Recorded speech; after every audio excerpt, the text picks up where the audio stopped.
ಸನ್ಮಾನ್ಯ ಅಧ್ಯಕ್ಷರು, ಈಗಾಗಲೇ ನಮ್ಮೆಲ್ಲ ಸದಸ್ಯರುಗಳು ಹಲವಾರು ಸಲಹೆಗಳನ್ನು ಕೊಟ್ಟಿದ್ದಾರೆ. ನಾನು ಸನ್ಮಾನ್ಯ ಕೃಷ್ಣ ಅವರಿಗೆ ಹೇಳುವಂಥದ್ದು, ಅವರು ಎಕ್ಸ್ಪ್ಲೈನ್ ಮಾಡಬೇಕಾದ್ರೆ ಪ್ರಾರಂಭದಲ್ಲಿ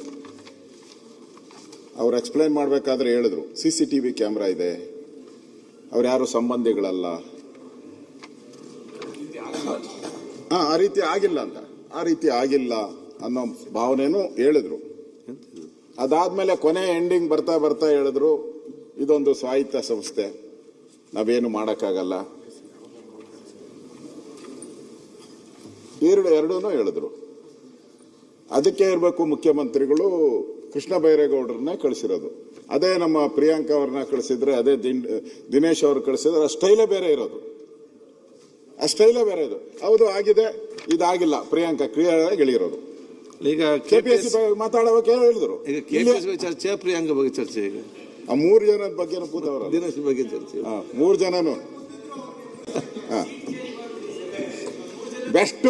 ಬೆಸ್ಟ್ ಅವ್ರನ್ನ ಎತ್ತಿ ಈ ಲಾಸ್ಟ್ಗೆ ಹಾಕಿ ಒಂಥರ ಸೆಟ್ ದೋಸೆಗಳಿದ್ದಂಗೆ ಅವರು.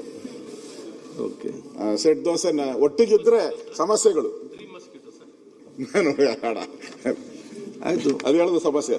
ಅಧ್ಯಕ್ಷರು, ಇಲ್ಲಿ ನಾನು ಕೃಷ್ಣ ಬೈರೇಗೌಡರಿಗೂ ಹೇಳ್ತೀನಿ, ನೀವು ಹಂಗೆ ಸಮಾಧಾನ ಹೇಳೋದ್ ಬದಲು